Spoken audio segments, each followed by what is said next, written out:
Welcome to Bed Crime Stories Podcast. I'm your host, T. Good evening. How y'all doing? I can't stay away from you. I wanted to start by saying thank you so much to the people who've given me super thanks, PayPal donations, memberships, Patreons. I mean, all of it means so much to me and it really helps, and I am so grateful. And for those of you who are subscribers, that also means so very much. So much gratitude here tonight. Sebastian Rogers, who was reported missing on Monday, February 26th of 2024, still hasn't been found. His father, Seth Rogers, took a polygraph that Nancy Grace arranged, and the rumor is that the results were inconclusive, meaning the examiner was unable to determine with sufficient accuracy whether or not Seth was telling the truth or not.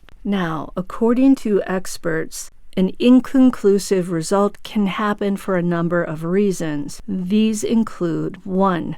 Physical factors such as pain, discomfort, illness, or consuming alcohol or drugs before the test. 2. Fatigue. Not sleeping or eating before the test can also lead to inconclusive results. 3. Certain mental illnesses such as anxiety disorders can cause physiological responses that may be interpreted as signs of deception. And 4, nervousness. If someone gets nervous during the test, and I'm wondering how anybody doesn't get nervous during such a test, if someone is having a hard day, or if they are confused by the questions, all of these can also lead to inconclusive results. Polygraph administrators will often rephrase questions if they are receiving inconclusive responses, and if a test is declared inconclusive, then the test is often re-administered.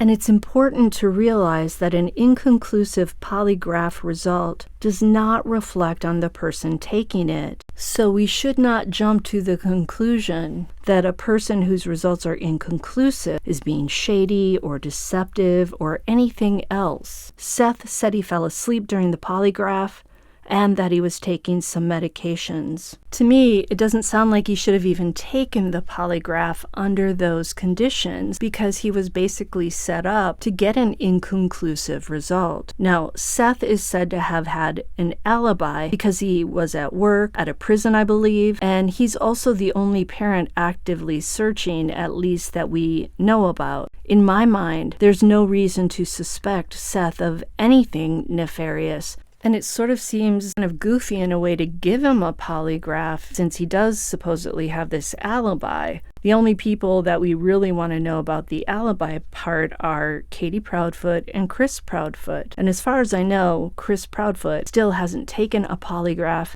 unless he's secretly done so with the TBI. The thing that I find most important when it comes to Seth Rogers is that he was willing to take the polygraph, and he followed through on his promise to take it. But let's put all that aside and try to think about what actually happened to Sebastion. There really aren't that many possibilities if you think about it. There's the possibility that he got upset and he left the house by choice alone, but then why didn't he put on his shoes, take his cell phone, and call his biological father for help? Or did someone take Sebastion against his will out of his bedroom? If so, why didn't he scream out, or did he? Also, if he was abducted from his bedroom without his mother's knowledge, how did the abductor access Sebastion's bedroom without Katie hearing it and without the dogs barking or any signs of a break-in? Or did Sebastion head outside barefoot, run down toward that retention pond? We did hear that there were some footprints in the mud, and then did someone scoop him up, either a prearranged ride or someone who just happened to be driving down the road in the very early morning hours when it was very dark, and they saw him and they grabbed him?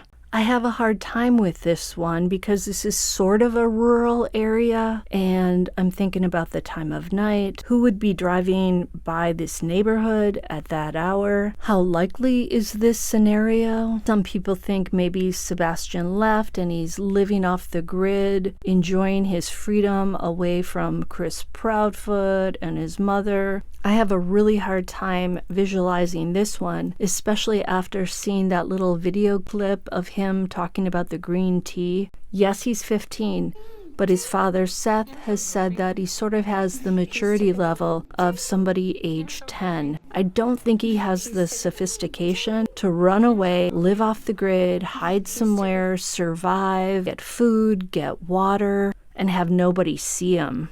I'm wondering if someone who knew Sebastion could have taken him away without his mother's knowledge. Is that why Katie said that she was found to be telling the truth when she took the polygraph? I mean, that's what she said. We don't know that that's been verified. Someone who knows the code into the house, someone the dogs are familiar with, could likely enter and exit the home without getting the dogs all riled up to the point of barking. What do you guys think? This case continues to baffle me. It's like Summer Wells. For some reason, I just can't buy that Sebastion, who never went barefoot outside, ever, would willingly leave without his shoes and his phone, leave his beloved puppies. The only way he'd likely do that is if he was harmed before he left, or if someone silenced him and forced him out. I just don't see him running out of that house without his shoes into the darkness, unless somebody was chasing him, maybe. But none of this really explains why his mom hasn't been actively out there looking in the sheds herself, knocking on doors. I know people say, well, people handle it differently, but honestly, like if it was your child